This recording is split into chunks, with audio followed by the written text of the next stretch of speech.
ഇപ്പോൾ ചില പരിപാടികളിലൊക്കെ ചില സംഘപരിവാർ നേതാക്കൾ വന്ന് അവരുടെ മുന്നിലിരിക്കുന്ന ആളോട് ഭാരത് മാതാ കി ജയ് എന്ന് വിളിക്കണമെന്ന് പറയുന്നില്ലേ?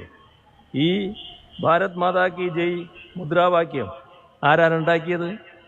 ഏതെങ്കിലും സംഘപരിവാറുകാരനാണോ? അത് സംഘപരിവാറുകാർക്ക് അറിയുമെന്നറിയില്ല.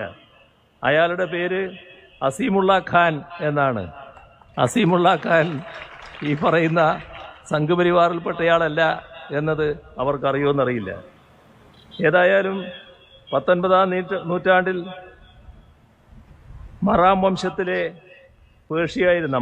വംശത്തിലെ പേർഷ്യയായിരുന്നു നാനാ സാഹേബ്. അദ്ദേഹത്തിൻ്റെ പ്രധാനമന്ത്രിയായിരുന്നു ഈ പറയുന്ന അസീമുള്ള ഖാൻ. അദ്ദേഹമാണ് ഭാരത് മാതാ കി ജയ് എന്ന മുദ്രാവാക്യം ആവിഷ്കരിച്ചത് എന്നത് ഓർക്കണം. ഒരു മുസ്ലിമാണ് തയ്യാറാക്കിയത് എന്തുകൊണ്ട് ഇനി നാളെ ഭാരത് മാതാ കി ജയ് എന്ന് വിളിക്കേണ്ടതെന്ന് അവർ വെക്കുമെന്നറിയില്ല. ഭാരത് മാതാ കി ജയ് വിളിച്ചത് ആരാണെന്നറിയില്ലെങ്കിൽ നമ്മൾ അതിനെക്കുറിച്ച് മിണ്ടാതിരിക്കുക. ഉന്നത സ്ഥാനങ്ങളിലിരിക്കുന്നവർ തെറ്റായ വിവരങ്ങൾ ജനങ്ങളിലേക്ക് പകരുന്നത് നല്ല പ്രവണതയല്ല. ഭാരത് മാതാ കി ജയ് എന്ന് അസീമുള്ള ഖാൻ ഇതുവരെ പറഞ്ഞിട്ടില്ല. അഥവാ വിളിച്ചിട്ടുണ്ടെങ്കിൽ തന്നെ RSSന് അത് പറയുവാൻ ഒരു മടിയുമില്ല. കാരണം ഭാരതമാതാവിനെ സ്നേഹിക്കുന്നവരെയെല്ലാം അവർ നെഞ്ചോട് ചേർക്കുന്നുണ്ട്. നാനാ സാഹിബിൻ്റെ ദിവാനായിരുന്ന അസീമുള്ള ഖാൻ ആകെ 29 വർഷമാണ് ജീവിച്ചിരുന്നത്. ഫ്രഞ്ച് ഭാഷയിലടക്കം അദ്ദേഹം പ്രാവീണ്യം നേടിയിരുന്നു.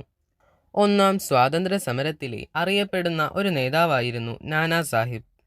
നാനാ സാഹിബ് ബാജിറാവു രണ്ടാമൻ്റെ ദത്തുപുത്രനായിരുന്നു. അദ്ദേഹം മറാത്ത സാമ്രാജ്യത്തിൻ്റെ പേഷ്വ ആയിരുന്നു. ഒന്നാം സ്വാതന്ത്ര്യ സമരത്തിന് പ്രചോദനമായതുതന്നെ സന്യാസി കലാപമാണ്. ആ സന്യാസി കലാപത്തെ തള്ളിപ്പറയുന്നവരാണ് ഇനി അസീമുള്ള ഖാനെ ഉൾക്കൊള്ളുവാൻ പോകുന്നത്. മദർ ഇ വതൻ ഭാരത് കി ജയ് എന്നാണ് അസീമുള്ള ഖാൻ പറഞ്ഞിട്ടുള്ളത്. അല്ലാതെ ഭാരത് മാതാ കി ജയ് എന്ന് അദ്ദേഹം ഒരിടത്തും പറഞ്ഞിട്ടില്ല. ഈ ഉറുദു വാചകത്തിൻ്റെ അർത്ഥം അമ്മയുടെ മുഖമുള്ള ഭാരതമാതാവ് ജയിക്കട്ടെ എന്നാണ്. ഡിഗ്രിയും ഡോക്ടറേറ്റുമെല്ലാം സ്വാധീനം ചെലുത്തി വാങ്ങുന്നവരാണ് ഈ പ്രസ്ഥാനത്തിലുള്ളത്. അപ്പോൾ വിവരമുള്ള ഒരെണ്ണം പോലും ഈ പ്രസ്ഥാനത്തിലില്ല. ഇനി അഥവാ DYFIക്കാർ ഭാരത് മാതാ കി ജയ് വിളിച്ചാൽ അതിൽ ഏറ്റവും കൂടുതൽ സന്തോഷമുണ്ടാകുന്നത് RSSകാർക്കു തന്നെയാണ്.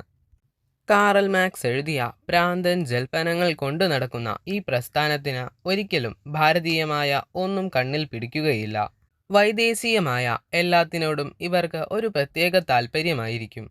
വിഘടനവാദത്തെ പിന്താങ്ങുന്ന എല്ലാ ഇസ്ലാമിസ്റ്റുകളെയും ഇവർ ഇഷ്ടപ്പെടുന്നു. എന്നാൽ RSS ഇഷ്ടപ്പെടുന്നത് ഭാരതമാതാവിനെ സ്നേഹിക്കുന്ന മുസ്ലിമിനെയാണ്. ഡോക്ടർ APJ അബ്ദുൽ കലാമിനെ പോലുള്ള നല്ല മുസ്ലിമുകൾക്ക് മാത്രമേ ഭാരതത്തെ ഉൾക്കൊള്ളുവാനാകൂ. അല്ലാത്തവർക്ക് ഉൾക്കൊള്ളുവാൻ പ്രയാസമാണ്.